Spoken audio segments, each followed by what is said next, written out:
sisälle.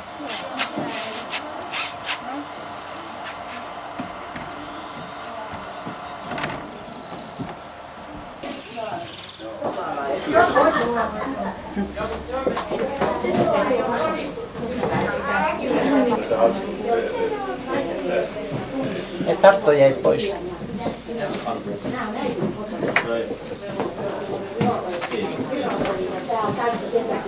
Ei tänne tule tätä Arto.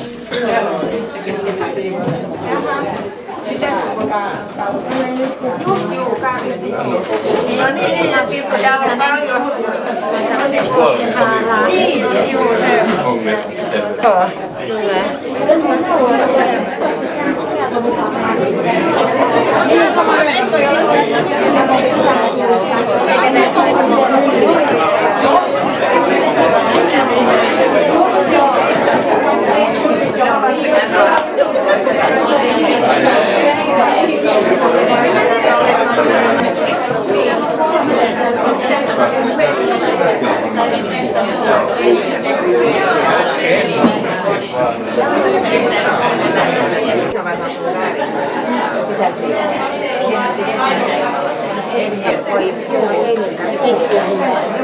Kaikki noita tauluja, mitä sinne on tehty ja sitten voit siellä paikan kanssa. No niin, tervetuloa. Tämä kuuluu varmasti vain tähän yhteen huoneeseen, mutta puhutaan vaikka sitten hiukan näistä asioista erikseen eri huoneissa, jos tuntuu siltä. On tosi hienoa, että tänne on tullut näin valtavasti väkeä ja kaikki aviopuolisot ovat tervetulleita ja myöskin lapset, kuten kutsussa ilmoitettiinkin, että koska tämä on ihan tarkoitettu perhejuhlaksi. Että täällä on materiaalia kerätty, kaikki mitä me ollaan löydetty ja tästä niin sanotusta Kuuskosken sukuhaarasta niin näkyy tuolla pitkin seiniä on valtavasti kuvia ja hienosti tehty, että heillä on säilössä näin paljon tämmöistä kaikkea, että kaikista muista ei varmasti ole niin paljon. Mutta sitten tuolla se lampun alla siellä pöydällä niin on sitten kaikkea semmoista materiaalia, mitä on tarkoitettu luettavaksi. Mä oon Britta Keskinen ja olen Albertina Karoliina Karlinin suku, eli hän on mun isoäitini äiti ja olen niin kuin siitä suvusta. Sitten on monta muuta sukuhaaraa, josta me sitten selvitetään. Pirkko Siltanen oikein mahti äänellään kertoilee niistä sitten erikseen. Se näkee sitten myöhemmin, että se alkaa Matsista, jota me sanotaan Mats tuntematon, koska hänellä on poika Hans, joka on syntynyt 1600-luvulla ja isä on ollut Mats. Ja muuta tästä Matsista ei tiedetä, että hän on todella kai syntynyt 1600-luvun alussa.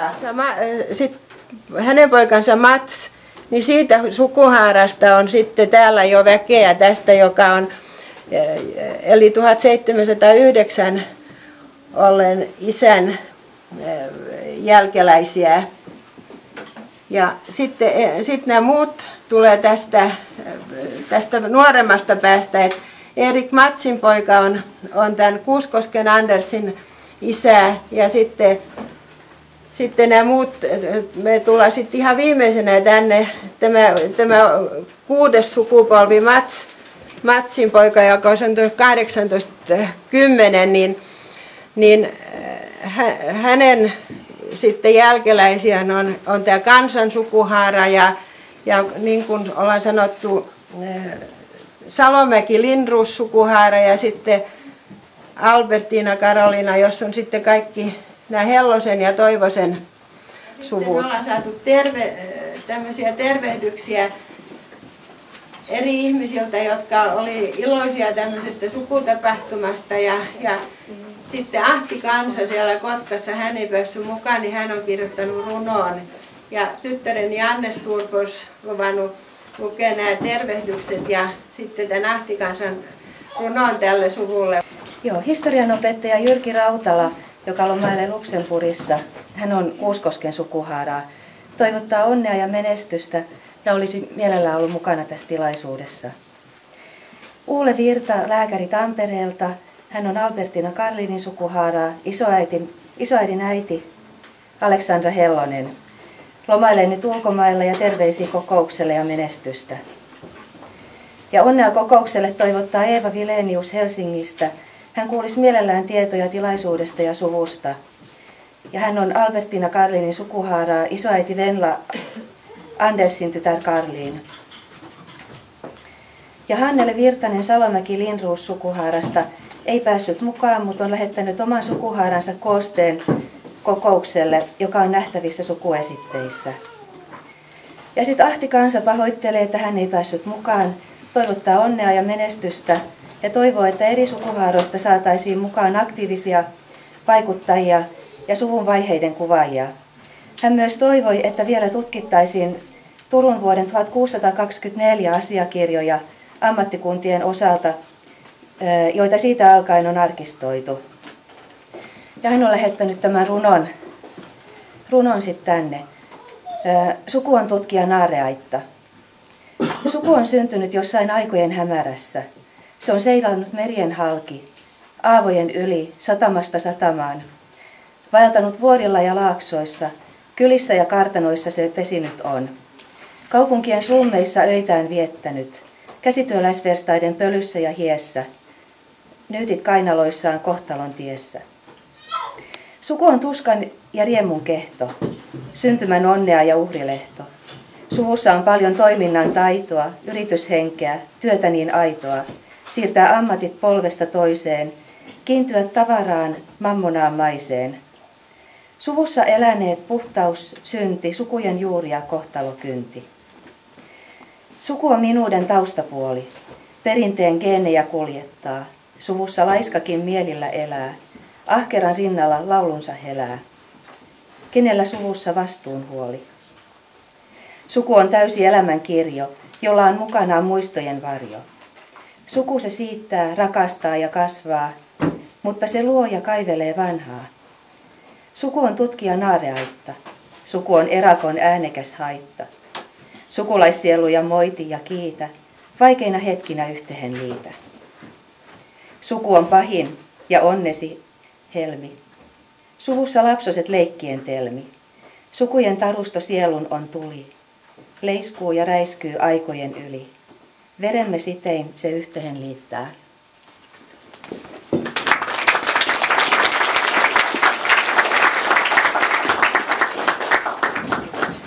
Mä olen 10. polvea Karliinia ja olen tätä Kuuskosken haaraa. Minun äitini on tuo Elma Parviainen tuolla. Tuo viimeinen kuva tuossa ensimmäisessä julkaisussa. Ja olen laittanut näitä tauluja tänne seinälle. Itse asiassa ne alkaa tästä näin ja sitten kierrätte näin. Mutta tästä mä kerron vähän ajan kuluttua uudelleen, että mun varsinainen esityksenihän oli tämä seppä ammattilaisena. Mehän olemme seppien sukua. Meillä on nyt, vaikka me olemme hyvin vähäisesti vasta tutkineet tätä koko sukua, niin meillä on kuitenkin lähes 50 seppää. Ne on tässä lueteltu. Sepäksi havittelevan oli ensin hankittava puoltolause käräjiltä. Toisin sanoen pyydettävä ammattioikeudet työn suorittamiseen haluamassaan pitäjässä. Ammattitaito ja ylipäänsä työntekijän tarpeellisuus punnittiin käräjillä huolellisesti. Jos pitäjäläiset olivat sitä mieltä, että pitäjään tarvittiin kyseinen ammattilainen ja olivat hakijaan tyytyväisiä kaikin puolin ja tunsivat hänen kyvyt työammatissaan, sai hän puoltolauseen. Sitten hakija joutui anomaan valtakirjaa ammatin harjoittamista varten maaherralta ja lääninhallitukselta koko pitäjän tai tietyn alueen käsityöläiseksi. Valtakirjan saatuaan hänellä oli lupa harjoittaa ammattiaan pitäjässä ja ottaa työstään maksu. Hän oli nyt pitäjän seppä ja kruunuvouti kirjasi hänet ammattiveron perittävien luetteloon ja hän joutui maksamaan myös korkeampaa henkiveroa. Näin valtiokin hyötyi ja harmaa työvoima saatiin jotenkuten kuriin. Vuoteen 1950 mennessä sepät hävisivät melkein kokonaan. Nykyään on taas ilmestynyt seppiä ja arvostus on lisääntymään päin. He työskentelevät nykyään etupäässä taideteollisuuden parissa. Meidän suvussammekin tuo kehitys näkyy selvästi. Tällä hetkellä meillä on selvitettynä jo lähes 50 seppää suvussamme. Enimmät heistä harjoittivat ammattiaan 1600-1800-luvun 1600-1800-lukuun asti seppää työtä tekevinä ammattilaisina. Etupäässä he ovat toimineet pitäjän seppinä. 1800-luvun puolivälin jälkeen osa heistäkin valitsi uuden toimeentulon ja hylkäsi pitäjän seppäoikeudet. Osa alkoi torppareiksi, perustipa muutama teollisen laitoksenkin. En tiedä, onko sukumme henkilöistä yhtään ammattiseppää enää tänään elossa. Joku voisi ehkä tietääkin tähän vastauksen. Minun vaimoni on seppä. Hän ei ole mestarikirjaa tehnyt, mutta hän on työskennellyt pajassa. Hienoa. Hänen isänsä oli seppä, joka murti rintaman, alkoi teollisesti suorittaa sepäntöitä. Ja vaimoni vieressä istuu konepajan omistaja.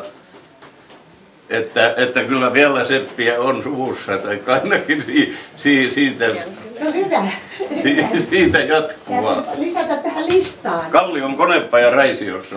Aivan oikein, joo. Mä oon kuullutkin siitä.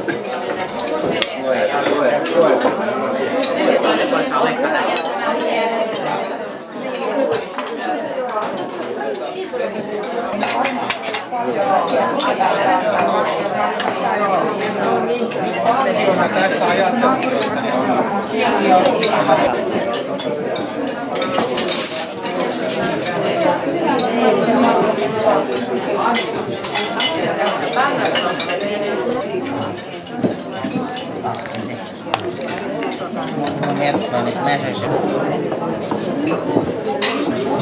Mä tänne Kuuskoskelle ja tänne Koskipirttiin. Mä olen Konrad Kuusi, tai Konrad minun vaan sanotaan, että täällä Kuuskosken maisemissa mäkin synnyin 1855 Kuuskosken ison talon poikana. Et siihen aikaan täällä oli vielä iso talo ja vähätalo eriksessä. Ja mä olin 7 vanha silloin, kun isä kuoli ja äiti siinä sitten muutaman vuoden yritti taloa pitää yksinäs vielä, mutta sitten kun tää vähän talon Mari Leski, hän oli niin innokas meidän taloa ostamaan, niin äiti sen myi pois. Mutta tähän mä sitten vaan äitin kanssa jäin kotiin ja kun se oli Leski se emäntä sitten, niin vähän jäin tähän niin etumieheksi sitten tähän taloon. Ja sisarukset tästä sitten häipys tuon pöytyä. Tämäkin siihen aikaan oli, että vasta 1917 Auran kunta perustettiin. Juhaveli meni tuohon Auasin kyläuatilaan vävyksi ja Maija sisko näitiin Isojuan mäellä ja Tuomo osti sitten Raatikaisten alitaloon. No siinä Vähästalossa oli sitten semmoinen Mari tytär kans. Mä voin vaikka näyttää Marin kuvaankin tuolta.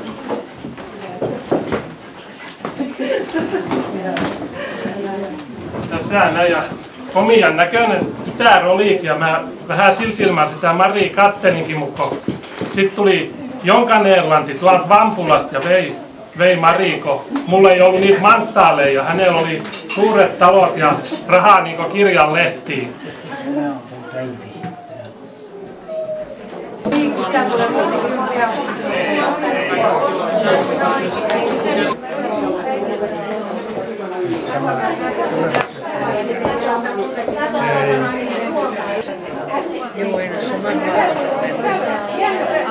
Pohjatietoja, mutta silti siinä on ihan valtavasti vielä työtä. Mä itse kuvittelen, että kaikkein väkeä tulisi kuitenkin paljon. Heillä on iso Pantsen-talo ainakin sitten, mihin mahtuisi, jos heitä on kauheasti. Niin, muuten vaatii, kyllähän nyt vain. Joo. Sun pitää saada ne tiedot sulle, että olen hyvä. Just tästä justin. Joo. Mustaan tiedot mulla.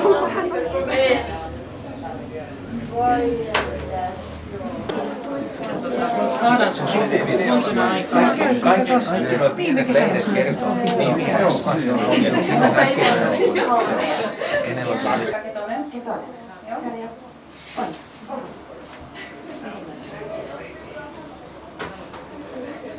Ei, Kotimaalla, niin elän jo jatkovuosilla.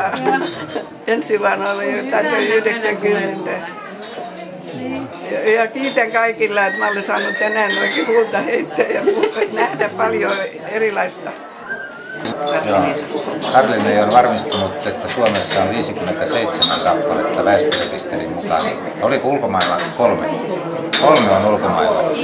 Kaikki Norman Karlinit ja muut kuuluisat taiteilijat ovat muuta sukua.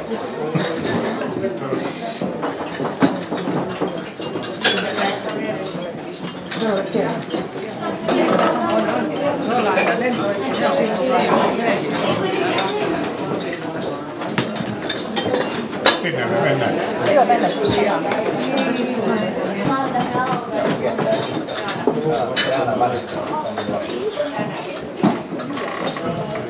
Nyt toivoisin, että te kaikki kertoisitte, tai kuitenkin ne, jotka kokee, että teillä on jotakin ajatuksia tulevaisuudesta, mitä me tehdään, niin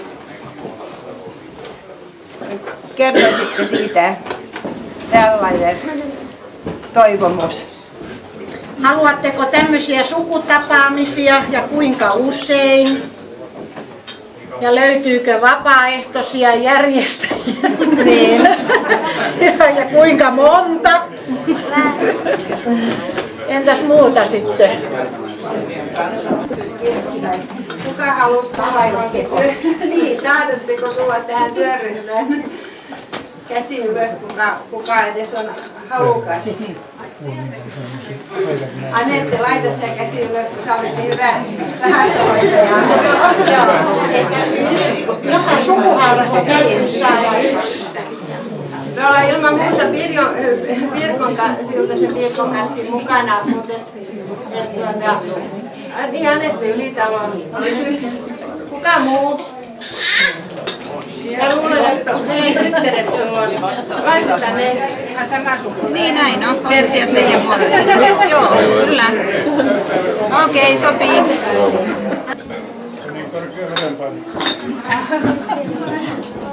Tässäkin on nuori mies ihan istuu tässä kulmassa ja täällä ikkunan vieressä on vaikka kuinka paljon. Ei kuule tonne. Myöhemmin lisää ne tarvitaan. No tässä on 10, tää on ihan hyvä, hyvä alku. Joo. Annetaan olla näin. Joo. Säästetään nyt miettiä. Sitten. Ja sitten on miehet leikoo sitten seuraavasti. Niin, joo.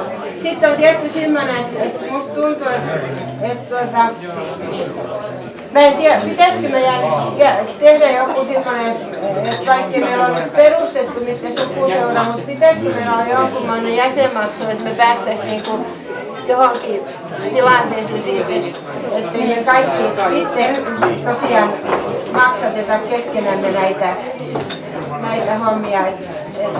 Te vasta niin ruvetaan miettimään, se on vähän vaikea se maksu, kun tässä oli jo siis vanha raha. Vanha raha. Ja perheen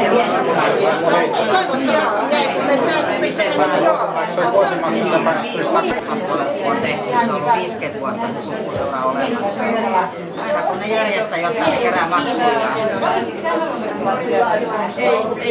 Ei mulla on maskujas niin paljon. Ehkä meille jää